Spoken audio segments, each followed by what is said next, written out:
I don't know. I never just believe everything, but I always figured somewhere in the middle. We're on live. We're on live. We're on live right now. Live live. Okay. Wrestling with Rip Rogers live. We're on live right now. Rip got the music queued up, ready to go. I was.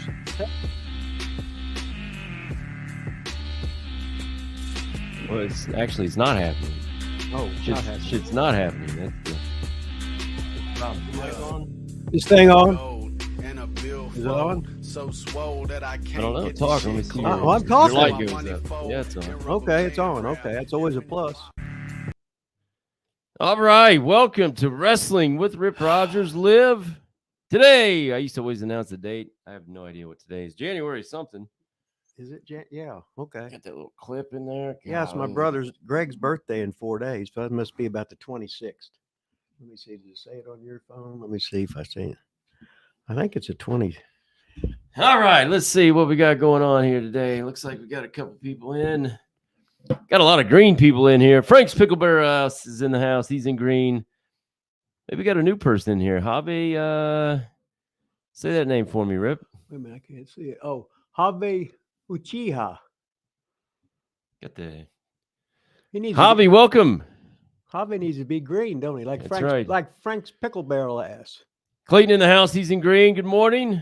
BSK. BSK in green. All yeah, right. We talked him into that last week. Everybody's on fire here. In green. I got a new computer and it's in the screen right now. So, oh well. Steven in the house. George Jessen in the house. Al, Big Al, gentleman in the house. You got to throw the gentleman in there. Michael Costello in green in the house. Gonna need to see that Hustler Pose video a few times a day. Man, I was looking for that right before here. Michael Costello, did I put that? Was that a link on YouTube or? I actually was looking for that and couldn't find it on my phone or the computer. I have no idea where it is. I can't even remember what it was. Is it part of that other video I did? I'll have to find it, but might not be till next week, Michael. Sorry to disappoint. I don't have it ready to go. He wanted to see you pose, and he said I needed to show that video as many times as I show me chopping. Oh, no, we got to see you chopping Out and Runner, Turbo and Floyd, Randy and Shiloh. No, we got to have the because we get double entertained because all of a sudden we hear in the background Chili's girlfriend. So every time you chop him, Randy's selling, and I get to hear Chili's girlfriend, and that's ooh. Randy's got to work on his selling. That wasn't very good, really. Well, I'll show it to you here in a little bit, and you can see if he did any good or not. Yeah, I did say never. He said I need to show that on here as much as the other one. I said never going to happen. Never. Actually, it was just bullshitting you. I was actually going to put it on here, and I couldn't find it. But I did do this for you. This is just kind of proof that I was actually doing it and looking for it. I'll make it up to you, though, right here, Michael Costello. I at least did a couple pictures of the Hustler right here. There you go. Those are even much more clear than the actual video itself. There's a couple more poses on there, but I don't have them on here. But, hey, two's better than none. Look at that, Rip. Looking good, man. Well, I'm not looking good now, so what the hell, right? Well, I mean, you're looking good then, though. Too bad we can't stay the way. Too bad we can't stay in the prime of life. Prime of life, baby. I'm in it right now. Well, you are because you're like 5'0". I was down to 235.6 today. January 7th, I was 249.6 or 8. Yeah, but you lost weight, but you look bigger. I don't know about that, but yeah, losing it, man, losing it. Hey, sorry to disappoint. We don't have any guests today. So no guests today. We had one lined up, ready to go. And well, there's just so much happening in the wrestling world when hey, no, don't start. Okay. We gotta, all you right. Can't just jump, or you can't just sure you can. You can't just take all your clothes off right away here, Rip. I mean, come on. I always did before. We gotta lead into this. I didn't spend the last hour and a half that you were here getting all this stuff ready for you to just jump right in the middle of it. You know what I mean? Remember, I set it up and then you smash it is what we're supposed to do here. I never was much of a smasher, you know. Well, There's Rico. Last week, if you haven't checked it out, last week live, go to our live section. If you miss a live, it's not on our main video section. It's on the live section. Excuse me. Go to the live section and look up Rico. Rico was on for a little over an hour. Did a great job. Had a lot of fun with him. So go check that out. Nobody today, I don't think, unless we get a surprise. But we do have a guest in the studio next week, Rip. I'll pull up a picture here in a minute when you're talking about something and show the fans out there who's going to be in our studio. So don't tell them right now. Okay. But in our studio, and I'll tell you this. I'll tell you two people it's not going to be. It's not going to be Rip's BFF, Scott Romer, and it's not going to be Rip's favorite son, Dylan Bostic. It's going to be a new guest. A new guest? Right here. Never been in this studio before. A new guest next week live, baby. And I'll tell you this too, Rip. It's a former WWE superstar. Oh, my God. How about that? I'm trying to think. Yeah, obviously. How many WWE superstars there are? Well, there's a whole shitload there's a of them, ton right? of them. Yeah. Uh-huh. Oh, yeah. Look at this. Big Al Robinson, baby. He's starting he's leading by example right here. Look at that. He's leading by example. Big super sticker. Big Al didn't even want to ask a question. He's like, screw it. I don't want to ask a question. He's just busy being over. I just want to contribute to Rip's Taco Bell box today. Thanks, Big Al. Appreciate it. They took the Taco Bell box out again. It's back going? Yes, because everybody buys that and nothing else. That's fucked up. Have you actually asked them? And that's, yes. And that's what they told you? Well, they didn't tell me that. They said, oh, no, we don't have that anymore. The last time it took a couple months and they put it back on because I guess people just quit going there. Oh, yeah, I want to spend twice as much money. So then why'd they ever put it back on if that was the reason? Didn't they know it was just going to happen again? Why'd they put it back on? Just to tease you a little bit? Well, it's probably a hot girl, so she's probably teasing me, yeah. All right, you got to talk to the people, Rip. I'm busy producing the show over here. I got multitasking.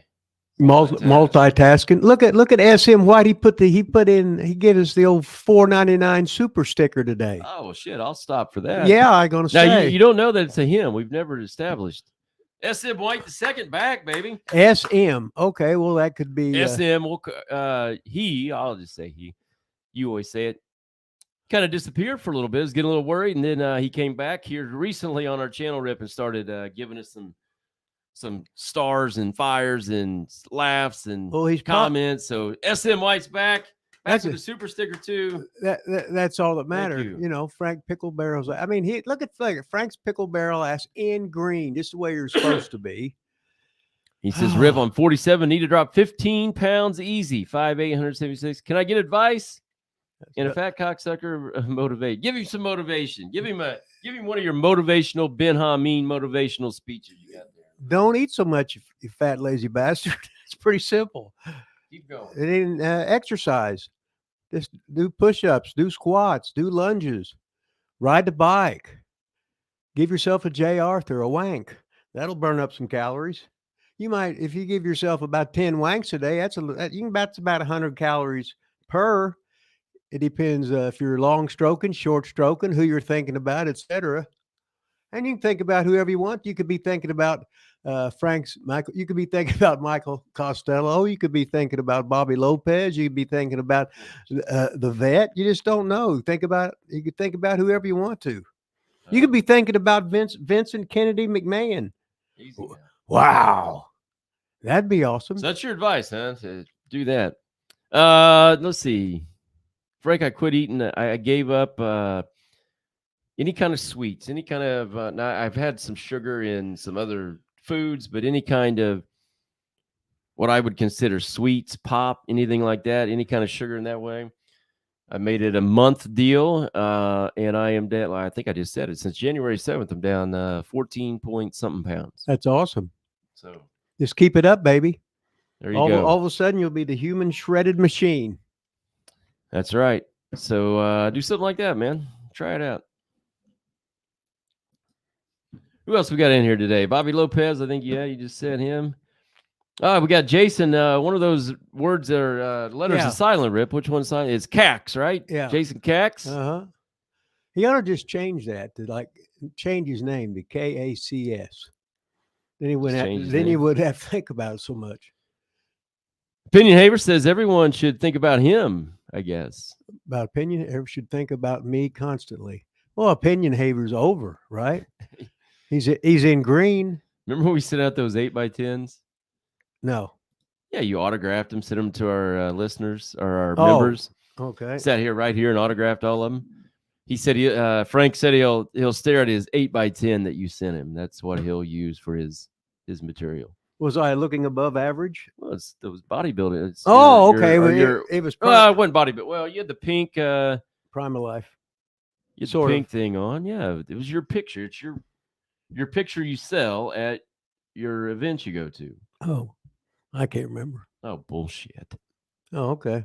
Come on. Looking good. Billy Jack, I guess I'm Billy Jack. Thanks, man. Jason said he'll change his name just for you, Rip. You don't have to do that. Rip and Rogers. Rip Turbo and Floyd. Turbo and Floyd. All right, Rip, what are we going to talk about today? Well, I was just thinking about what's the thing that's in all on everybody's lips. Oh, we're not there yet. Okay. Yeah, I guess we'll talk about the weather. We'll talk about the NBA games last night. No, we're not going to do that. We'll talk either. about all the signings of the Japanese professional. No, I got something else before. I got even Oh. bigger news than what voice you were doing. Bigger news than that.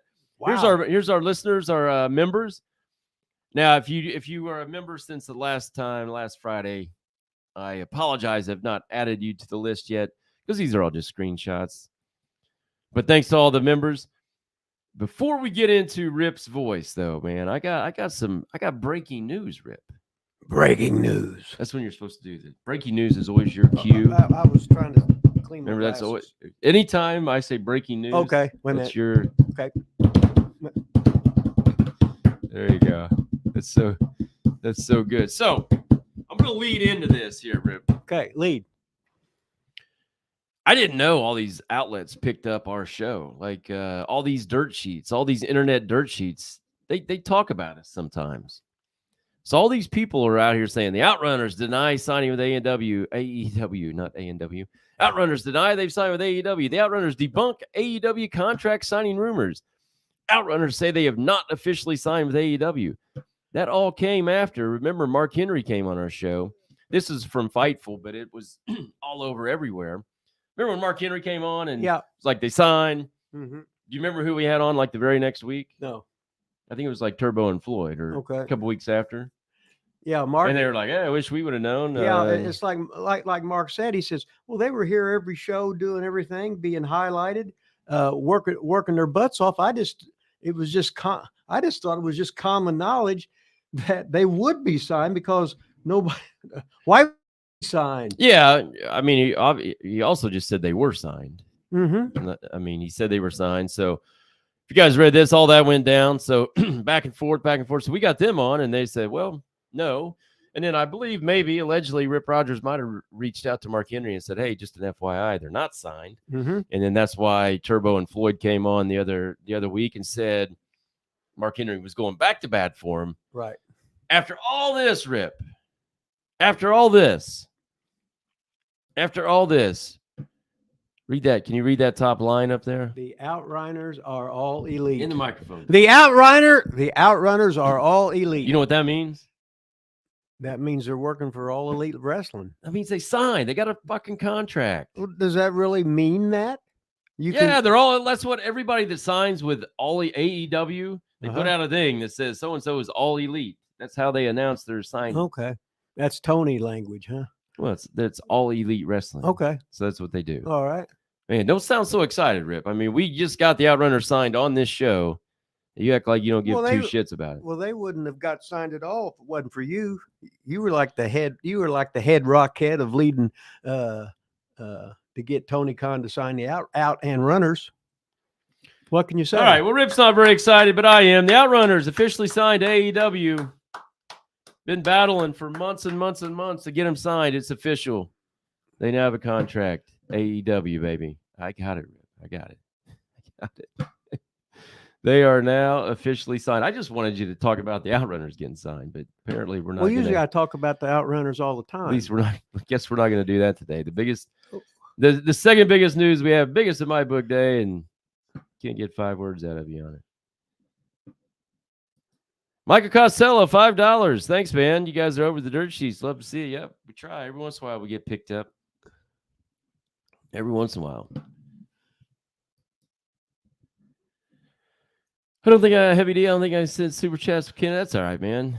I know you were trying the other time. It's all right. Not a big deal. Yeah, influencers. That's what we are, man. Yeah, we influence you to not to do stuff you're not supposed to do. Bobby Lopez says no more pruning trees at Castle Cornet. That's right. I wonder now if they get signed and featured at all. If they're on Ring of Honor, Cornette won't watch them. But if they're on AEW, he's forced to watch them. He's going to be forced to watch them, hopefully. Yeah. Spin to win. Hopefully. Spin to win, baby. All right, we got any questions for Rip in the chat today? Rip Rogers live. Anybody have any questions in the chat for Rip? I guess there's no questions for me, so whatever, right? No, I mean, not yet, but hopefully maybe. Maybe I can pull up possibly who we're having on next week while some people get some questions in here. If I can find it here, I'll get that pulled right up. Maybe.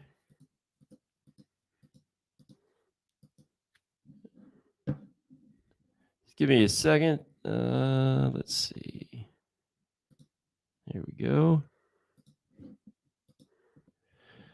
All right, well, you guys are getting your questions ready. I'm going to pull up our big guest, in-studio guest next week in the studio, in Lila Studios. Drum roll, please. Oh. Kevin Thorne's going to be in, Rip. Kevin Thorne was 7 down in OVW. That looks, well, was he 8 or 9? Or was he 7? He was 7. Okay, 7. I wonder why they chose 7. I think he picked his own name when he was 7 before he came to OVW. Okay. He was also Mordecai. He was Mordecai for a while. So God, I bet he could make some money as a sex thing. That Mordecai look. Next week, right here in Lila Studios, live, Mordecai, a.k.a. Kevin Thorne, will be in Lila Studios. Well, and he's one of the biggest selling homes or whatever he does in the world I heard about. He's over. He's a heavy hitter in the real estate business. He's a big realtor. He's was on one of those shows, one of those reality real estate shows or whatever. Uh-huh. Was on there. It was real cool. So just talked to him a while on the phone the other day. He said he's getting back in shape a little bit, losing some weight, getting some muscle, ready to come in live here at Lila Studios. Holy shit, we got 40 people on here today. Rip, you better start talking. We're on. Well, I mean, the reason they're coming on here is because I wasn't talking. I don't think so. That's what it was. Here we got it. I got a question here somewhere. Opinion Haver said he wants to congratulate the Outrunners for day one supporter. He came on here and threw him under the bus that one day, remember? He used to throw him under the bus every day. I'm thinking he thought he was like the Army of Two again, where he had all that control, and him and Zeus would do the yes, sir. You know how when you're in the Army, you spin around on your heels and everything. And opinion, two guys, Opinion Salute. and Haver. Yeah, he was over. Michael Costello said, Rip, who from the territory days would have been Royal Rumble workers? Royal Rumble workers. I guess he's wanting to know who would be in the good Royal Rumble workers. Yeah, like. Well, it's really not that hard. Not to be in on, yeah. It's not really until you get to maybe the beginning or the end, one of the two. But. Yeah, it's really not that hard. So tell me about like just battle royals in general, Royal Rumbles, whatever. You said it's not hard. Go into that a little bit more and what you used to tell us about leaving your feet and all that kind of stuff. Just give them a little rundown on a Rumble of any sort. Yeah, first of all, if you're a greenhorn, everybody's going to beat the shit out of you. True. Remember we had a battle royal and Seymour and Matt Morgan was there, and no matter what, somebody would hit him from behind. He'd turn around, and then as soon as he turned around, somebody else would hit him in the back as hard as they could. And he was like a big giant, didn't know where to go because I sort of give instructions to break him in that everybody's supposed to beat the shit out of him, which was sort of a rite of passage. It's just the way you do it in wrestling. If you're greenhorn or whatever, you're accepted into the group, and everybody beats the shit out of you. So why did you say why did you say it was not that hard to be in a Rumble? Well, it's not that hard. But why? I want you to explain it. Like, why do you say that? First of all, you don't leave your feet. If you leave your feet, somebody's going to get hurt. And you got to watch overselling, because it's like Vaughn Lawless would chop me. I could explode backwards and run at somebody else and headbutt somebody else in the face or something like that. So, and it's best to be in the corners with your back to the turnbuckle so you can see everybody in front of you.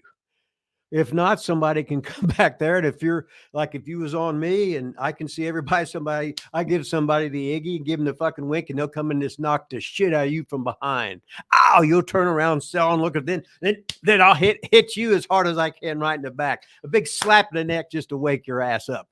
That's called being a veteran, being old, and everything, all the tricks that happen to you. Now you do it to the young guys, and you sort of smarten them up, but it's more fun just beating the shit out of them. So why is it easy? Because there's only a few certain rules you have to fucking follow. And if you do that, it should be successful. You can look aggressive without doing anything. You can sell each other. It's like, watch some older guys when there'll be a big battle royal. Everybody else is beating the shit out of each other. So some old guy got a headlock on somebody. Well, he'll switch to a hammerlock or whatever. He ain't doing fuck all, and everybody else is beating the shit out each other, getting hurt, getting flipped over the top rope and taking all the bumps, and the old guy's just sitting there laughing. So what do you think about when they plan all the spots in the Rumble where everybody basically clears out, and then 2 or 3 guys do a spot in the middle of the ring, and then they kind of go back and 2 or 3 guys? I mean, it's obviously...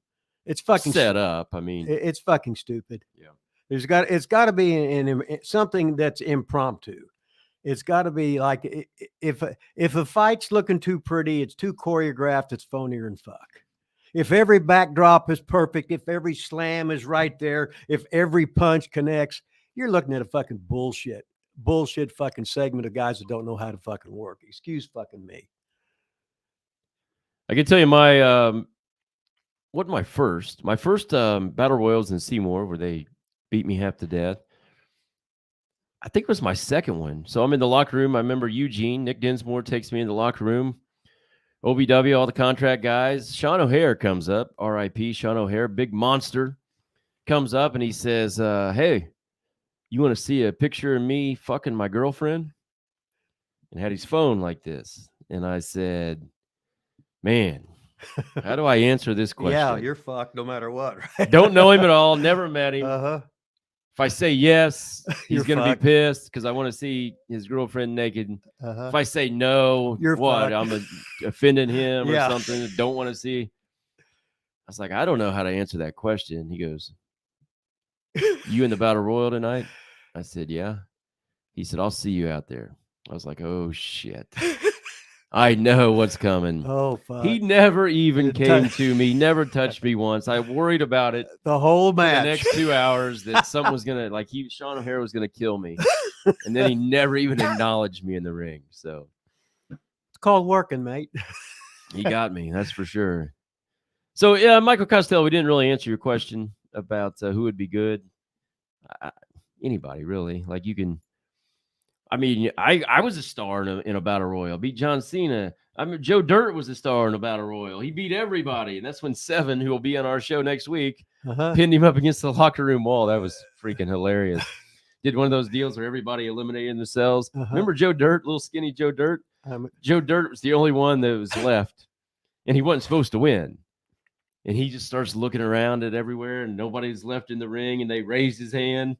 Well, I did that with Crony. Yeah, and then Nick did it with me. Okay. So then he gets in the locker room. Seven looks around. I should just wait and let Seven tell this story.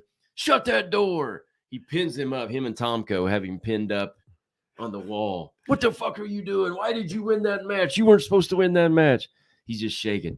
Everybody was just out. I didn't do anything. Yeah. Yeah, I did the one with Crony. I had him selling in the corner, right? Yeah. I said, no matter what, keep your back to everybody. Be on the ground. Don't turn around. And all of a sudden, everybody else went out together or whatever. And all of a sudden, the referee's trying to raise his hand. No, I didn't win. I didn't win. Oh, God, that was so funny. That is awesome. The pressure of thinking about a hard-hitting question. That's right, man. When was the last time Rip ever talked to Randy Savage? Let me see. About right when he first come into WCW. Yeah. 19 whatever the hell. 2000 whatever the hell that. Oh, it had to be in 2000. Was well, it was before. maybe. It was before then. Yeah. When this is just when he first left WWE and come over to WCW. Yeah. I can't remember what the anything fuck you talked about. Anything you want to share about that? No, it wasn't. No, I didn't know he was there. Right. Yeah. And I don't think he knew I was there. I just said hi, what's up, and that was it. Heavy D wants to know if you had any interactions with Gypsy Joe. Oh, Gypsy Joe, the no pain train. When I would work for Nick Goulas, Gypsy Joe was a guy that he was like Puerto Rican, and you could hit him as hard as you want, which I wouldn't hit him hard because I said, "Are you kidding, Joe? You can want me to, I can chop you as hard as I want, and you ain't going to sell it. So why would I want to hurt my hand?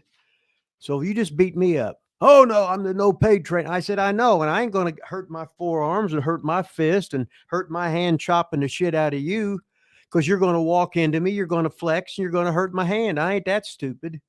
I said, "You're over at me." And he goes, "Ah," he just walked away. But no, Gypsy Joe was a tough guy. And when he was about 50, he could take real good backdrops. He was and he's so good, and he was just a good old-fashioned old school heel. Bobby Lopez says, Rip, did you enjoy your time with Global? Oh, I love my time with Global. That was just so much fun because, and I remember I was telling Jody Hamilton because I was working all of WCW. This is like 1991.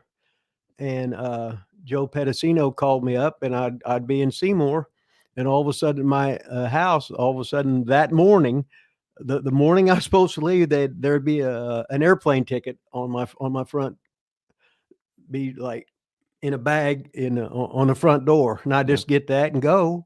And whenever I got there, somebody would pick me up, then they'd take us to the hotel, and then you got to meet a lot of people and have a good time. And Jody, and I was working for Jody, and I said, "Jody, I'm going to work for them." He says, "Well, have a good time." He says, "Don't knock us in any way." I said, "Don't worry, I won't." I said, "I'll get to be a star over here. So when you beat me over here in Atlanta again, it'll mean a little bit more because I'll have some kind of heat because they're going to give me a push over there."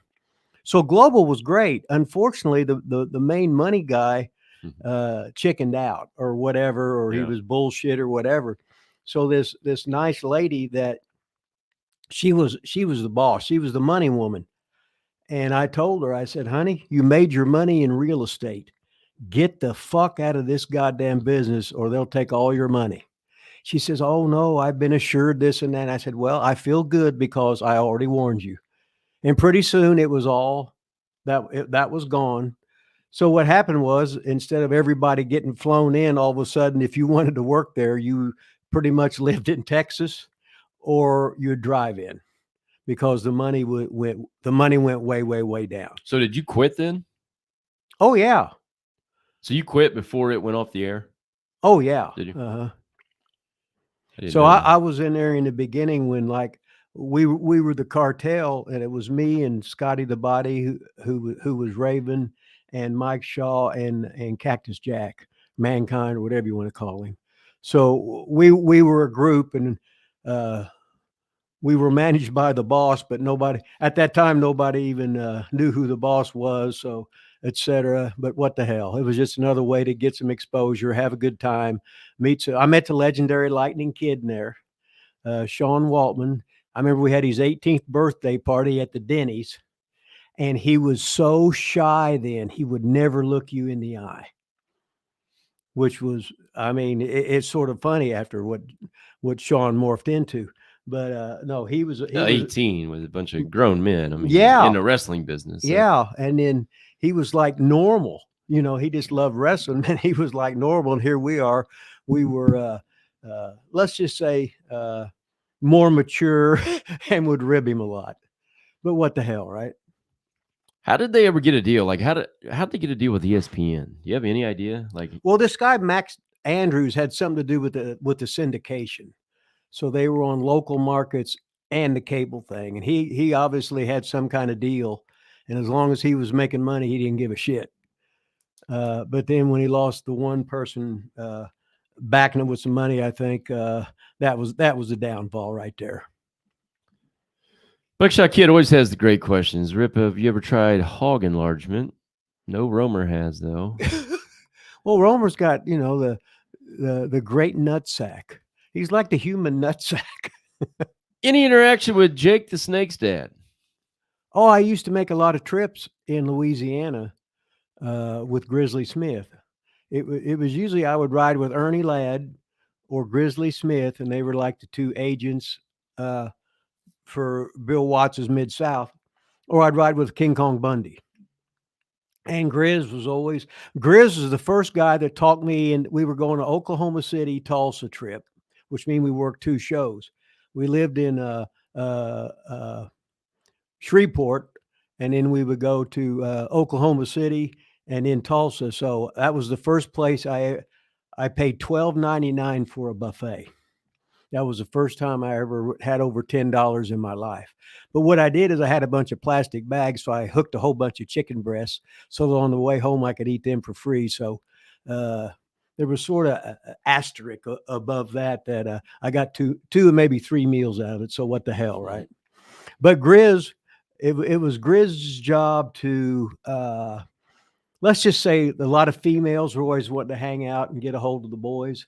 So Grizz, he was always busy running them away and everything. That was his job.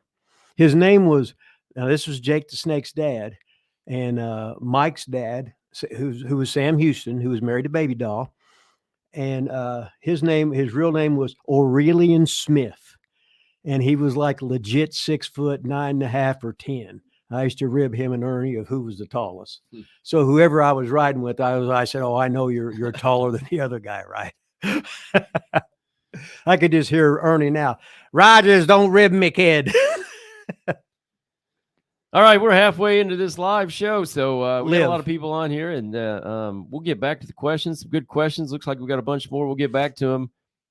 But second part of breaking news, in Rip. Breaking news. That's your cue. Ouch. Second part of breaking news here, Rip. The man with the mustache. Now you can start doing your voice. Well, what do you think about all this? Man, I've been trying to decipher it. I really didn't look at a bunch of stuff. And then before the show, I started getting some stuff together here.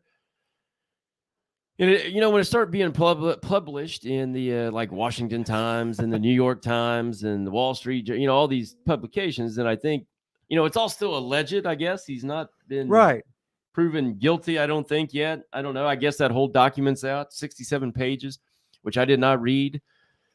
But yeah, basically a former WWE employee filed a lawsuit against Vince McMahon, misconduct, offering her star wrestle. Not only, I think, was he supposedly having sex with her, he was pimping her out to other people for sex. Janel Grant, who worked for the company's legal and talent department. That's kind of odd, isn't it? She worked for the legal team. Includes allegation McMahon forced her to a sexual relationship in order for her to keep a job, and passed around pornography pictures and videos of her to other men, including WWE employees. Just another day in the life of Vincent Kennedy McMahon. Yeah. So what I didn't realize is she was one of from the hush up, the cover up money. No matter what, she was going to get hers. Well, that's why she's suing, because she wasn't getting hers. According to the report, Vince agreed to pay her $3 million. He paid her $1 million and quit paying. Well, you probably told your mother you was going to make your bed one night, and you didn't. Well, I don't think that's worth $2 million for sex misconduct. I mean, I would not really compare those two. Me making my bed and Vince not paying $2 million for some girl he pimped out, but I mean, I guess he was just ribbing. So what do you got? What do you got on that, Rip? What do I got on it? It was an interesting read. Let's put it that way. I guess if you have money and you have power, you're going to be a perv. That's all there is to it. So you think every rich, powerful person is a perv? Is that what you're saying? I do.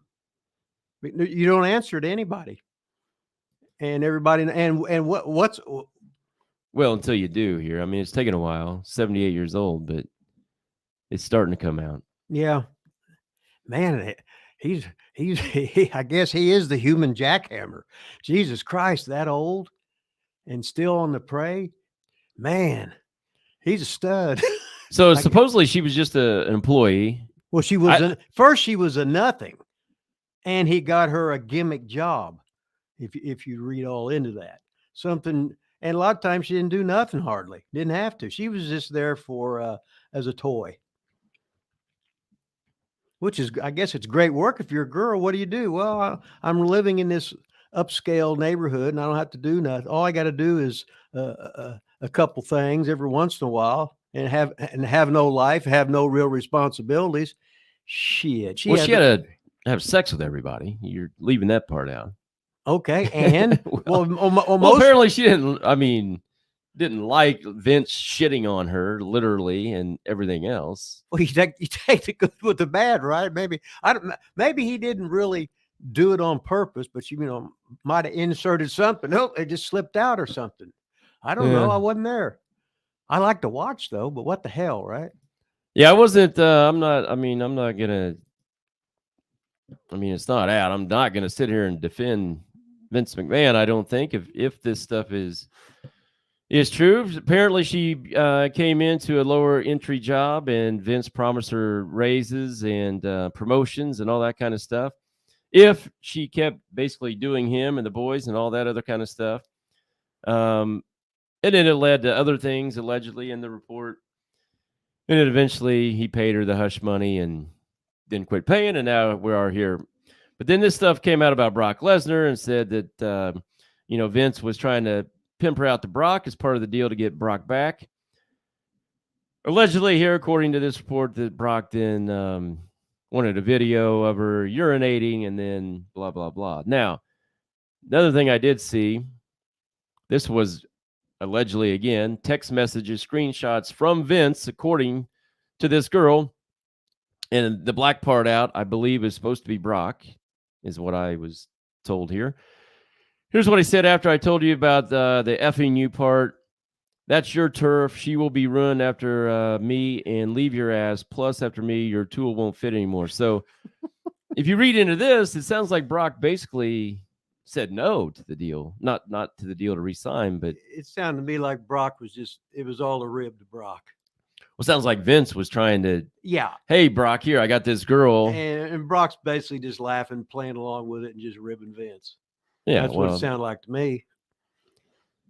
And then there was some very graphic text screenshots, according to her, from Vince. That I'm not going to pull them all up, but like this one, I think it's interesting because it says, "Exactly, baby. It's not only one. Called me this afternoon, begging me, blah blah blah, all that kind of stuff." She does reply though, says, "Give me another weak baby." So I do think it's kind of weird that she's calling, she's a victim, supposedly, that she's saying baby in the tweet. And he's calling her baby too. Tell him soon with 3 exclamation points. I don't know. I find that a little odd that she's being forced to do this stuff, but her text, I would like to see, and maybe they're out there, I would like to see more of her replies to this stuff, I guess is what I'm saying, Rip. Well, she got herself into the pickle, she's the one that went running to Vince McMahon to begin with. Then she got handed $1 million. Then all of a sudden that's not good enough. Or before she didn't even have a job. Well, the settlement was $3 million. I mean, it was a $3 million NDA. That's so if you sign an NDA for $3 million, you should get $3 million, in my opinion. Well, I mean, if that's what the agreement was, you can't just say, "Oh, I'll give you $1 million." And I mean, it's like I think it's like a legally binding thing. It's like when you go to court and the judge orders you to pay something. The downfall of every man is going to be a woman. The downfall of every man is going to be a woman. That's all there is to it.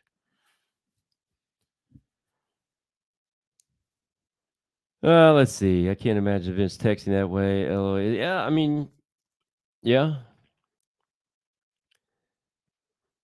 Oh, Greg Smith's in the house. He better be. This is why Endeavor made Vince the only one that could sell his stock immediately. Yeah. Always knew Brock was the golden boy. I don't know. What else you guys think? I don't know, man. I just think I always kind of think it's in the middle. I don't think she went running to Vince in the beginning, though. Yes, she did. Well, how does somebody just go run? Like, I wouldn't even know how to go. She lived in the same building. What do you mean she lived in the same building? She couldn't have been too damn poor if she lived in the same building as Vince McMahon, a billionaire. What do you mean? I guess if you would have read your stuff. Oh, you haven't done shit for this show in 2 years. Don't even act like now I'm the one not prepared. What? Then go ahead and tell me. Let's hear it. No, that's all right. Let's hear it. I want to hear your report of this. She's just some woman that needed a fucking job. He gave her a goddamn job. Okay, well, you don't think 900 billion other women out there need a job? Like, how does this one girl find Vince McMahon and get a job? You go out and you stalk him and you look for him and you find him. So he was the victim in all this. Is that what you're saying? Well, he was stalked. He was the victim. Poor Vince. Poor fucking Vince. This little girl stalked him out. He can't help it if he's a genetic jackhammer. Oh, my God. He can't help that. He's the human stud. He was 70-some years old, right? And he's right. And you know, he's over with me. What the fuck, right? I don't know. I think it's probably somewhere in the middle. I think it'll be interesting. Probably right. I think it'll be interesting to see if. I'd like to, if these are real text messages, and I would like to see more of her replies. All I'm seeing is Vince's. Like, if she's going along with all of it at the time, then yeah, I'm like, okay, well, I don't. Well, she might have erased all hers. Well, who the hell knows? It's sure exciting though, isn't it? With the great internet, so everybody can throw their 2 cents in. About before, everybody from John Wilkes Booth to Alexander Graham Bell, anybody that was noteworthy, they all had perv in them. And then, but now, but it wasn't so scrutinized so much now. But any guy is his downfall is going to be a woman, because he's got that thing between his leg, and that's going to rule his goddamn life.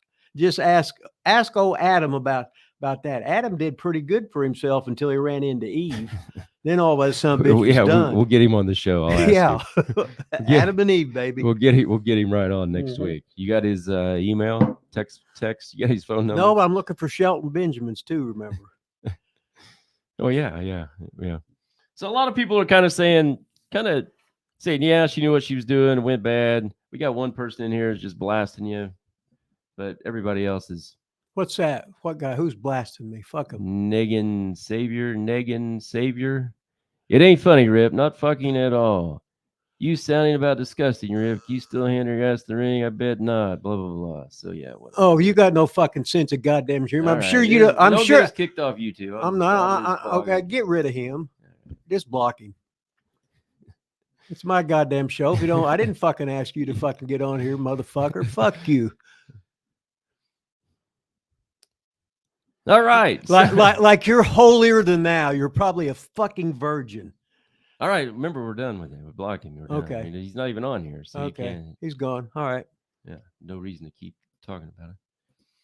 I think that was about. He had his 15 seconds of fame. I think that was about it. He wouldn't have had any if you wouldn't have said something. Beginning. I know, but I just wanted to. You just want to get me wound up, did you? Yeah.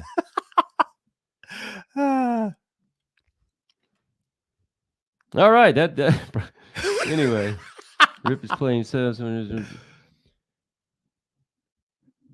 she had lost both her parents Yeah, I read that, but I mean, So Vince was going to save her. All of a sudden, he gives her a job. Blah blah blah. Well, what's she going to provide for him? What the hell?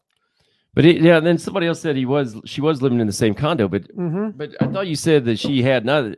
She had what? Surely, if you're living in a condo where Vince lives, you have to have some sort of money, like Well, I guess she lost when her parents died. She lost all her money, or got money, maybe.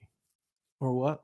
Well, when your parents die, you usually get their money. Well, maybe I don't know. But before she was living there. Then her parents died, and then she said all of a sudden she didn't have no money. So what the hell? I just wonder. I don't know. Maybe there are more come out. Who knows? Bobby Lopez though. $5 taco. Try the Dorito Loco Taco, Locos Taco at Taco Bell. Look at that, Rip. Bobby Lopez, right there. You better, you better give him. Better say thanks to him. Oh, right you're there. over with me, Bob. They took the $5 box out of goddamn Taco Bell. We heard that about 5 minutes ago, Rip. Remember? Oh, okay. Well, hell, I can't remember that. Hell, I'm trying to see. I need to get new glasses, but I can't afford to get my eyes looked at and everything. Then I have to pay for glasses anyway. Hooker with standards, Frank Picklebarrel has said. A hooker with standards? Wow. Yeah, I think that's oh, have to block somebody else out of here, it looks like. Anyway, man, listen, man, we're not in here to. We're just talking about the thing, man. If you don't like the opinion, then too damn bad, I guess. Well, nobody's asking you. If you don't like it, don't fucking watch. Jesus Christ. Put on your own show and say what you think. Yeah. Take your own comments. All right, what else we got? Let's go back up where I cut off and see if we can get back to some questions here. Where were we? We had some questions coming in earlier. See if I can find my way back. Got the Gypsy Joe thing done. Here, I think it's about where we left off. Did Rip ever wrestle Barry Darsow? Clayton and Green wants to know. No, we were both heels. He come in and worked. He was come in and worked Mid-South for Bill Watts when I was there, and he had a great career. Always a nice guy, but all those guys that were trained and stuff in Minneapolis, they all became stars, and not just the ones that Vern Gagne trained, but the ones that Eddie Sharkey trained. Like Eddie Sharkey trained Nikita Koloff. He trained the Road Warriors. I think Barry Darsow. So all these guys that made a lot of money, they were all from Eddie Sharkey, and Eddie was sort of an outlaw.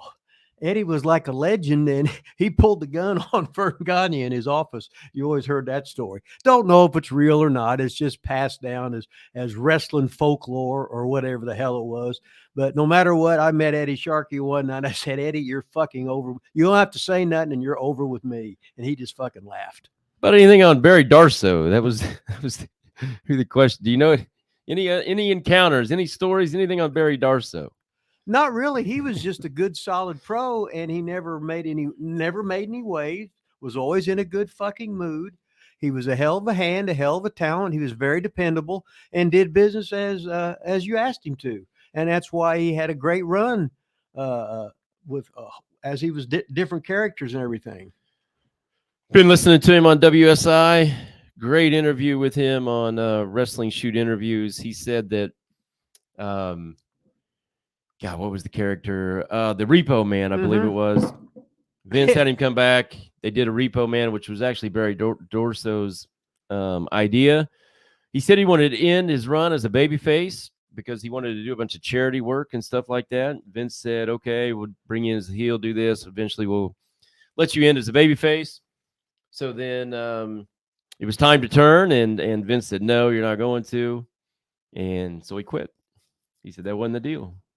Well, so Vince did offer him Doink the Clown, but it was going to be an evil clown. It wasn't going to be a babyface clown, and he said no to that as well. So I remember Matt Bourne. He was like the evil.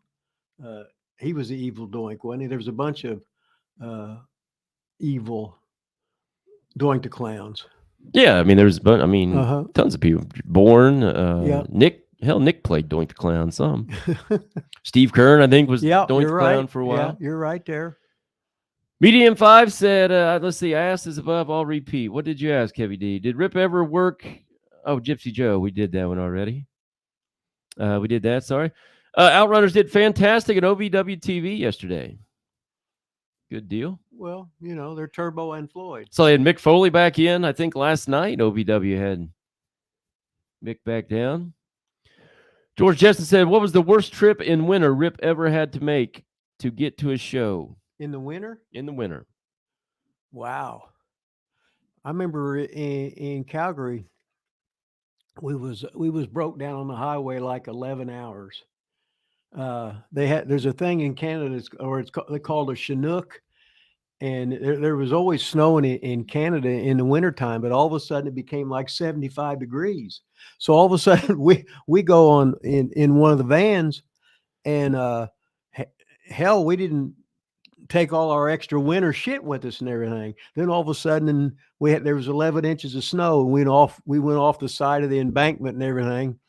And for 11 hours, we just sat there. So they had a lot of Circle K cups filled up with piss and stuff. And then finally, when we got towed out and went to the a place you could get omelets and stuff, the omelets went from $5 to $10. As soon as they saw us coming in, all the prices were all of a sudden their big specialties was the $5 omelet. All of a sudden they were 10 because they knew we was hungry and they was going to get all our money. But what the hell? It's just that's another day in the life of working in Calgary for Stu Hart. It don't get any better than that. Heavy D said, Von Letters, are you viewing Top Chat or Alt Chat? Are you missing messages? Well, yeah, I'm Alt Chat, but we have 61 people on here. We've got tons of questions, so yeah, I'm probably missing some. I would imagine. I'm only one person with a million comments. Most shows like this make you pay to even ask a question, like Renee Dupree's show. You don't even get a question to ask. Ryback show, you don't get a question to ask unless you pay. Kenny Volan, you don't even get in there unless you're a member. So I'm doing my best, Heavy D, man. I'm trying to hit at least the green people question and the super chat question, but yeah, right now I'm behind for sure, and yeah, I've probably missed some, I would guess. I apologize.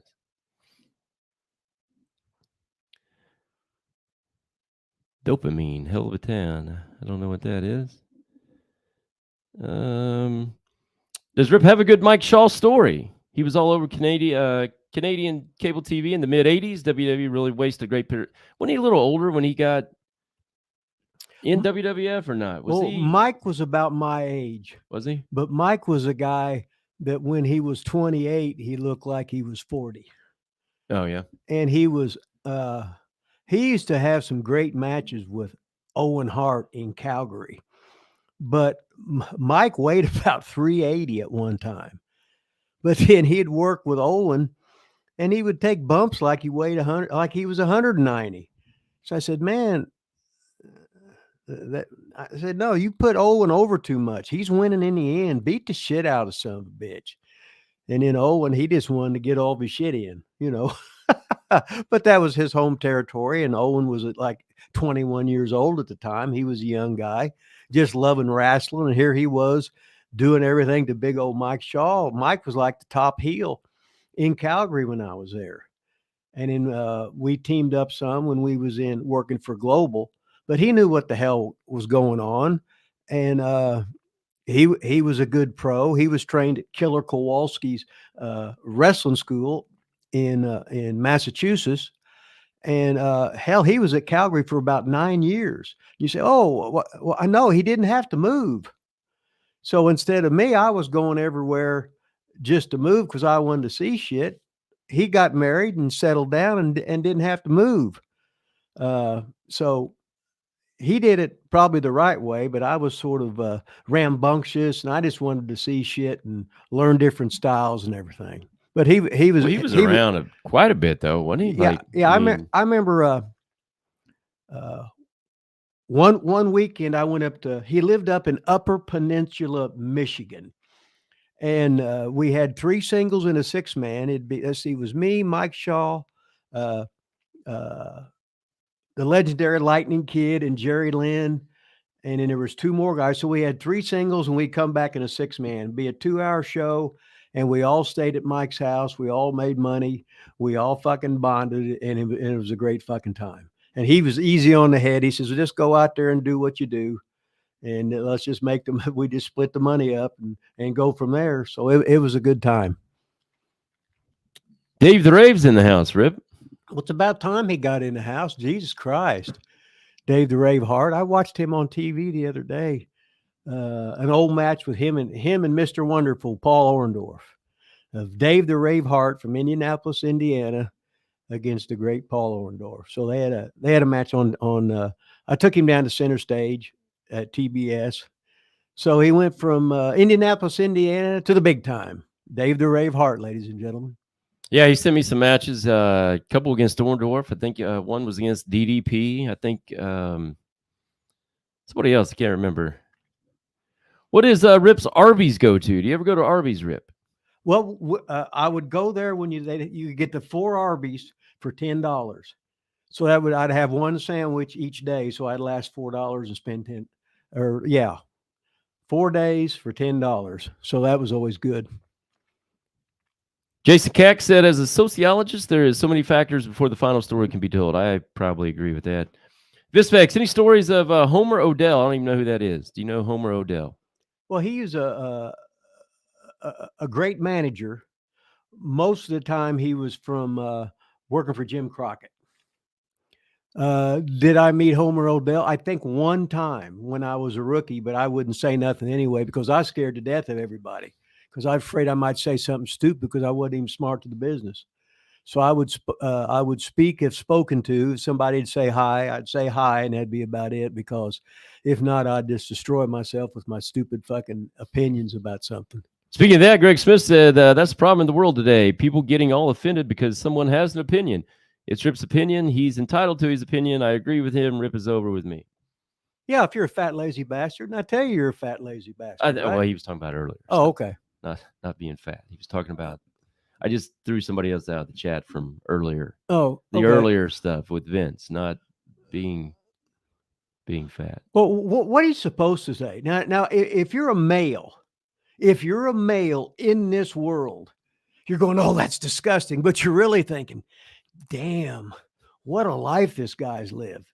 God, he's edgy. He does everything he wants to. Is he going to pay for it some way? Yes. But what a life he lived. Jesus Christ. And he come from a double wide trailer park. So what the hell? Well, I just think it's all, I don't know. Matter of opinion. I don't know that I would want to end my life that way personally. But got kids and wife and all that kind of stuff, but to each his own, I guess. Steve Kerr was doinked a few times. He was second doinked at WrestleMania 9. Was Sam Houston not pushed in WWF because of Jake? He probably got a job because of Jake. Yeah. And I think Grizz was working for him too in some capacity at that time. So what it was, Mike was a good underneath babyface. He knew how to sell. Hell, he was really tall, so he was so tall. He was lean, but he knew how to work. He knew how to sell. He knew how to get somebody over, and he had a good run there. He always had a job. And he didn't get a push. Well, fuck you. He had a goddamn job with the greatest fucking wrestling company at that time. So, and to be there and to stay there, you got to be doing something right. And you're not going to be pushed all the time. And this is your job description. Would you like that? Yes, I would. I'll do the best I can to the best of my ability. And that's what you're supposed to do. It wasn't his job to be a superstar. It was his job to get somebody over, to get another heel over so they could help draw money later on down the line. John Tucker, not only in green, but also $2 all right. super chat or whatever these are called. Question. Thanks, John Tucker. Really appreciate it. Did you really break George Weingroff's jaw in ICW? No, I didn't break George Weingroff's jaw. Pez Watley did. Did he? Yeah, Pez was sort of stiff. And him and George were like best buddies because they were both Pez was trained by George's dad, Saul Weingroff. And Pez was the heavyweight wrestler in college at the University of Tennessee at Chattanooga, and George was like, I can't remember if it was 185 or 189 there. So they were both on the amateur wrestling team for 4 years when they were in college. So they were great friends. And Pez was always a little bit snug. But I remember when George broke his jaw, he couldn't eat nothing, and he was always have to drink stuff. But that was the best George ever looked. All of a sudden, he lost about 15 pounds of body fat, and he looked great. So thanks to Pez, George looked great. He did it for him. This is for you, George. I'm doing this to help you. Amanda C86 said, the wrestling business has always been carny filled with sick people. Well, Amanda, every business is that way. Well, there's a lot of them, yeah. With money and power. The other businesses just kayfabe better. Well, I think every business has its. I mean, shit. I was a teacher. You read a bazillion teacher stories, right? I mean, I say the world is full of that, but back in the day, especially, it's so much different now. But back in the day, you knew what you were getting in. Like you knew, right? You chose to be into the wrestling business. I chose, and you knew what you were getting into. That's right. Now today, they try to make everything like it's a 40 or whatever, the big company, publicly traded and all that kind of stuff. But at least back then, if you got in the wrestling business, that was on you. You knew. You should have had an idea what you're getting yourself into. My first weeks in the wrestling business on the road was eye-opening. All of a sudden, we're playing cards afterwards, and there's girls in the room, and somebody's doing somebody. Somebody taps me on the shoulder and says, "Next." And I'm going, gulp. Then a couple of weeks later, I'm leading the troops. But what the hell, right? Leading the pack. Jimmy the Lumberjack said, hey, just found you guys. Hey, welcome, Jimmy. Glad you found us, man. Corey Thomas, I live in Atlantic, Canada. I grew up watching Atlanta Grand Prix Wrestling. Leo Burke was one of my favorites. What was he like to work with? Leo was easy. Leo worked old style. He was one of the famous Cormier brothers. There was 4 of them. The Beast was his brother, Leo Burke, and then he had Rudy K and Bobby K. So they was brothers, but they all had like different names, like they weren't related, but they were all related. And Leo did nothing but basics. And when I was working for Stu Hart in Calgary, Emile Dupre actually called me at the hotel room. He goes, Rip, this is Emile Dupre. And this is like 1988. And he says, I said, hey, Emile, how's it going? He says, Leo's out there and you're working with him. Would you like to come in and work for me at the Maritimes this summer? I said, yeah, that'd be cool. Me and Leo's got good chemistry. Leo he just worked basics and he sold. And I asked Dupre, I said, hey, how's Paula? He goes, what? That was his wife. He says, what do you mean? I said, Emile, you know who you're talking to? He goes, yeah, I'm talking to Rip Rogers in Calgary. I said, Emile, I worked for you in 78. I was Hercules Samard. And he go, holy Jesus. And I said, boy, I was the shits in, wasn't I? And he goes, yes, but you certainly got a lot better, as I watch you every week on TSN, which is like the superstation in Canada. So you could, when you were in Canada, you could see all Stu's Hart wrestling. So if you were like a nationwide star in Calgary if you worked for Stu Hart.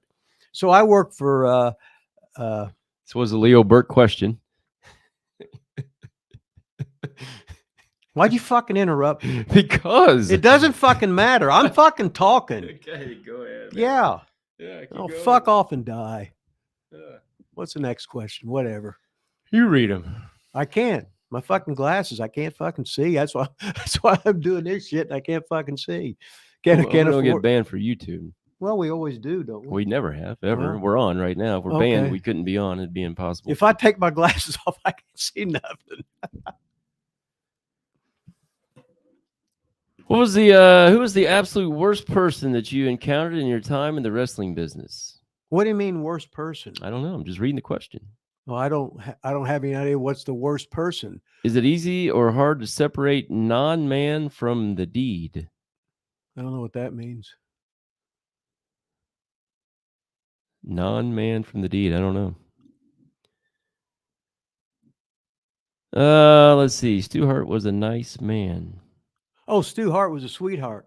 I never heard one person ever knock Stu Hart. If he paid me more money than he guaranteed me every week. And Stu was at one time. See, Vince McMahon was a lot of times Vince would buy territories to put them out of business. So, but then he'd make a couple payments, and then like Stu would dissolve everything, and then he'd quit paying them. So then Stu just start up again. Then he tried to do it with the NDA. Yeah, Quit paying him. So Vince has quit paying people for a long time. yeah, his whole ever since he started, or like he did it to Mike LaBelle in the Los Angeles territory. He made a couple payments and then just said basically "fuck you," ha ha ha. I'm rich, you ain't. I got it now, and that's what happened to a lot of the territories. So, and it's just like the same thing happened with when Crockett would buy the Kansas City territory. He made a couple payments, and he said, "Well, I owe too much money." So and then Geigel started up again. I can't remember when they were doing that angle on WWE. I think it was early Monday Night Raws when Stu Hart would be there and Lawler would. You ever remember those? Lawler would like make fun of him and stuff like that. I can't remember. Was there ever any like real? Like they said it was all a gimmick when Vince did to Dusty. Did Vince ever mess with Stu Hart like that, or am I thinking of that all? I don't think so. I don't think so. I know whenever like Brett was in main events and stuff and WrestleMania and stuff, they would always show Stu at ringside. Yeah. So he was treated like he was a wrestling god, which is what you should be doing. Yeah, but there was a time when Lawler would come out and call him out and make fun of him, and that was all a rib. That was getting a guy over, and if Lawler's knocking him and Lawler's a heel, then you automatically fuck you, Lawler, and you put heat on him, and you make the guy even more of a baby face. So that's okay. Mike Myers says, "What does Rip do between Friday afternoon and the following Friday?" Usually nothing. At 11 a.m. Usually nothing.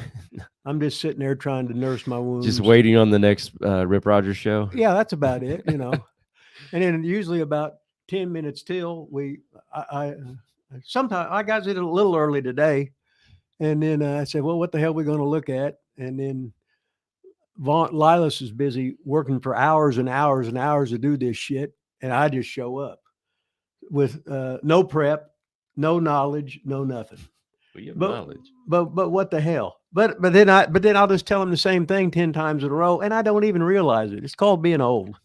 What the hell, right?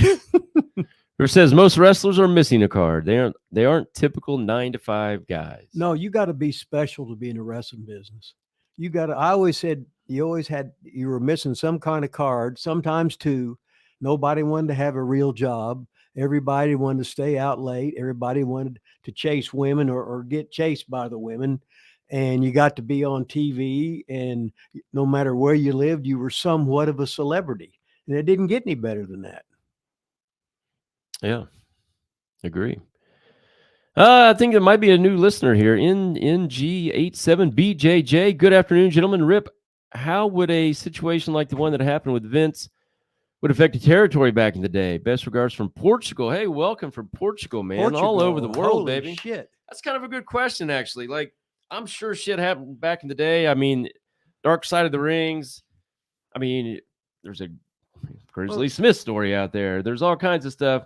Well, like Eddie Graham in Tampa, he ended up committing suicide in his ex-wife's bed or something. He had some girl on the side. He ended up committing suicide over that. So anytime you're in any kind of the entertainment business, there's going to be yin and the yang, the male and the female, and it's always the downfall of the male is always the fucking female. And don't worry about the female; she'll just go to the next victim. Was there payouts, you think, back then? Was it well known amongst the boys back then? I mean, now there's the internet. Like, I literally just pulled up the text messages from, supposedly, allegedly the girl's phone. That obviously didn't exist back then. But were there still talks? Like, did people still know when shit was going on? Did people even care? You didn't know, you didn't care. That's like when you would get like Meltzer's, we called it the kayfabe sheet. All I wanted to know was like in what town, what did the Boston Gardens draw? I didn't give a shit who beat this guy, who beat that guy, this angle. I wanted to know what territories were doing good, how were they drawing money, who was being used on top. Well, I guess the question would be, did you care if people were getting like pimped out or cheating on their wives? That's really more the question, not. No, when I was okay, I've never known anybody in my life that didn't cheat on their spouse. Well, I haven't, so I hope my wife's watching right now. You hear that? But no, realistically, and as long as you got that thing between your legs and it's working, you're going to do it if you can get away with it. But again, you might be fucking gutless and just give yourself a wank in the closet. I don't know. Gutless. It makes you gutless to not cheat on your wife? No, they were. You're sitting there dreaming about some young girl or whatever, but you won't act on it. Hell, just act on it and see what the hell happens. What the by fuck? Young, he does mean of age. Yeah. By young, he means of age. I mean, come on now. Yeah, I don't want to say anything. Did you? Yeah. Good Lord. Did you ever work with Sweet Daddy Siki? No, he was the Toronto legend. He was years ahead of his time. He was a buddy of the Ron Hutchison, the sensational and intelligent mass thunderbolt, the guy that trained a lot of guys. He trained Edge. He trained Christian. He trained Chris Stratus and some other girl, the girl with the long Gail leg. Kim. No? Yeah, I think he trained Gail Kim too. Yeah. But that's the sensational and intelligent mass thunderbolt, Ron Hutchison. And I remember the first time I met him in the Maritimes, I made a trip with him and we pulled into, I can't remember if it was Bridgewater or Berwick, and he was driving and he always wore real thick glasses. So when he had his mask on, he'd have to have his glasses on. So we pulled up to the thing and he ran into the building. Boom. Oh, I guess I should have braked a little bit sooner. I said, awesome. Damn. But he was a good guy. The sensational and intelligent mass thunderbolt from Toronto, just like Sweet Daddy Siki, the trainer of champion Ron Hutchison. Nice. Chris Morale, that is it. We've already addressed this. It says, who is the absolute worst person that you've encountered? We addressed that. Rip doesn't have a worst person that he encountered, and we don't know really what separate non-man from the deed is. So we apologize. John G said, we always thought Vince wanted to be Shawn Michaels. Who knew he would become Shawn Michaels?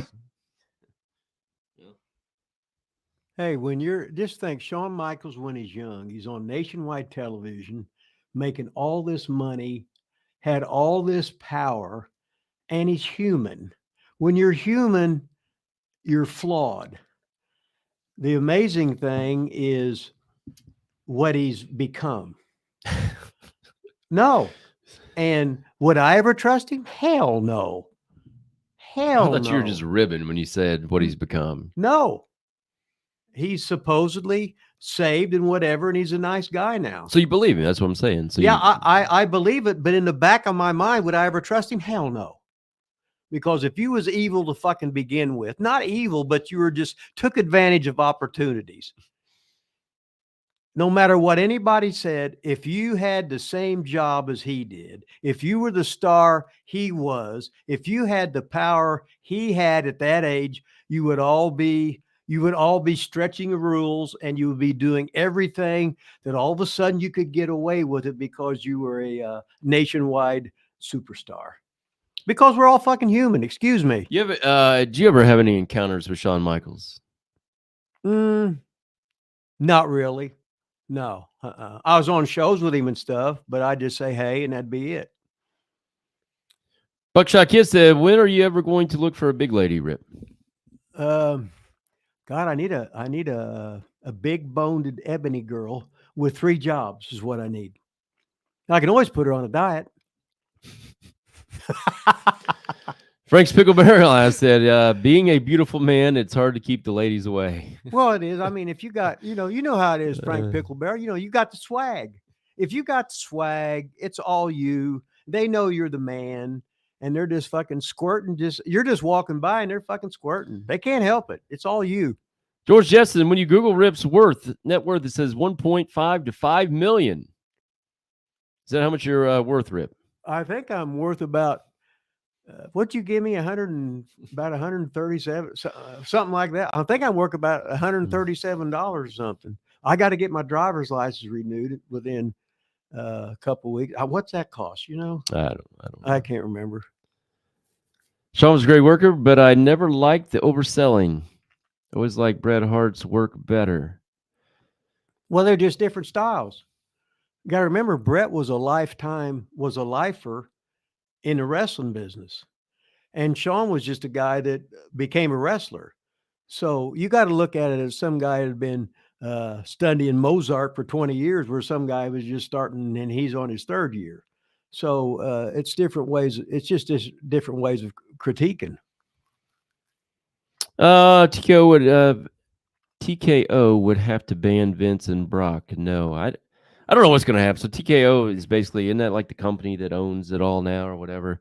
Uh-huh. I don't know what's going to happen. That was the other kind of breaking news. Did you see where TKO put The Rock on, I think it was like the board of directors or something, and gave The Rock, I think, use to his name, The Rock. He can use The Rock now. Well, they're kissing some serious ass. Well, I just wonder, besides that, maybe they knew this shit was coming. So they're trying to get The Rock as some kind of positive thing to, I don't know. That's a good point. Yeah. That's a good point. At least have some people maybe trying to talk about The Rock, but we obviously talked about The Rock for 5 seconds and Vince for 15 minutes. So as far as Brock can just be ribbing, making fun of this girl or whatever, and you're just shaking your head and you're going, how stupid is this girl? And you're just fucking laughing. And then whatever. But now in today's world, you got to count to 10 when anybody asks you a question. What should I say? And when all the reporters ask you a question, I would just say, oh, I don't have any idea. What do you think about it? I would just throw it right back in them every fucking time. Unless you're that MMA guy. Did you see him, that UFC guy? No. Oh, you haven't seen that? No. Oh, goodness. What UFC guy? I don't even know his name, but he just blasted these reporters, man. It was wild. And then they asked Dana White about it. You obviously give them a long leash. And he's like, long leash? What are you talking about? I don't give them any. There is no leash. There's no such thing as a leash. They can say whatever they want to say. It's freedom of speech. If you don't like it, I'm not going to tell them what to say. What do you want me to tell all my fighters what to say and what to think? They can say and think whatever they want. That's what Dana White was saying. It was awesome, man. Good. Well, Dana White's over with me. So anyway, let's see. Back to this man from the deed. I don't know. Could convicted pedo ride in a car with the boys? Could a killer allowed to stay over at the house? I'm sorry. I'm not following that stuff. Makes sense for The Rock to be there. He's been a family friend of the Khans. Guess I probably wasn't aware of that, maybe. Yeah. A publicly traded company does have a lot more to be careful with. I get it. I mean, they signed up for that, though. So, sex scandal in Canada, get all kinds of stuff, man. Well, you're going to find out that it's everywhere, so it ain't no big deal. Where there's humans, there's trouble. No, excuse me. Well, let's just do a little recap and put some stuff up here that we forgot to do, I think, today, Rip. Now that we got everybody settled back down, we got ProWrestlingTees.com, Wrestling with Rip Rogers, and the Hustler shirt. Go right now to ProWrestlingTees.com, pick you up a shirt. Then Rip, it's on fire here on Amazon, Amazon.com, baby. Get a Rip Rogers book here. The book on pro wrestling, Lessons from Rip Rogers. Go pick up one of those. Get one of those. Don't get no better than that. Hey, this is a hell of a rib. Usually once a month, Vince Prince would send me some money because I what are you laughing at? I never said this before on here. All right, go ahead. Yeah. So now all of a sudden, Vince Prince he's nowhere to be found. So he could be taking millions and millions of dollars of. I bet he is. So you don't just have the Amazon account? No. He fixed it. Vince wrote my book. Why don't you email him? I don't know what his email address is. I just remember I just called him. Before I just called him. And if you guys got on here late, the Outrunners, we got it. We did it. We officially got him signed, Rip. Right here, Wrestling with Rip Rogers, us and all the fans out there who tweet, retweet, post, put over the Outrunners, helped us out. This show right here, us and all of you, you got the Outrunners signed. You got him signed. I said, no, they ain't going to make it. Got the Outrunners signed. No, you got him signed. To AEW, and baby. You said spin to win. You kept harping on that. Spin to win, spin to win, spin to win. And now I can officially say I beat up...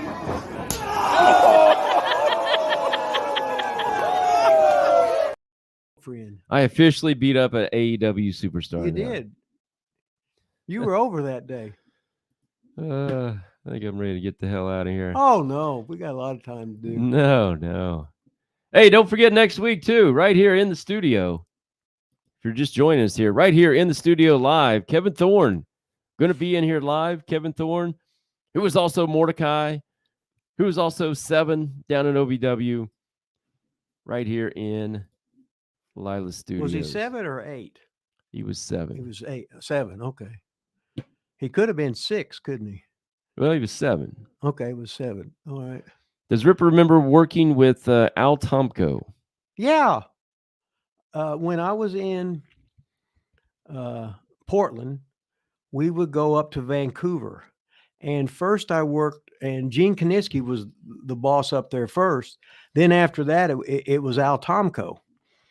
And that's where Buddy Lane first started when he was like 17. And he quit school and became a pro wrestler for Al Tomko. He refereed, put up the ring, then he started being a superstar. And that's Nick Wayne's daddy. And Midget met his wife in Vancouver Island, I think it was. But how I got to that, I don't know. How was it for you working for Al Tomko? Oh, it was easy because we just go, it'd be like me and the Bushwhackers, who were the sheep herders, Butch and Luke and Buddy Rose. We'd just get in a rental van, drive up there. We'd do their TV.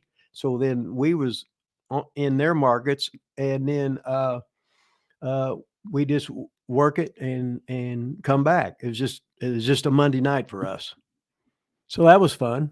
You got to meet new people, see different, and got to go through the border on the way up and on the way back, making sure you wasn't snarfing something or bringing contraband back or whatever the hell it is. But it was good because you got to work for, and then we also got to work for in San Francisco some, because Roy Shire's territory, Don Owens had put his tape in there. So when I first come in there on some Fridays, a group of the guys would go into San Francisco and work, and then the rest of the guys would work the every Friday night Eugene for Don Owen in Portland territory. All right, we're wrapping this thing up. We got to film some other stuff. We've been on here almost an hour and a half. Thanks everybody for joining us today. Hell of a show today. Banned 2 people from the chat. Don't think we've ever done that before. Had a ton of viewers today, ton of questions. Really appreciate it. Some great super chats. Really appreciate all that. Sorry if I missed your question today. I'll do better next week. Be here next week. Kevin Thorne, baby.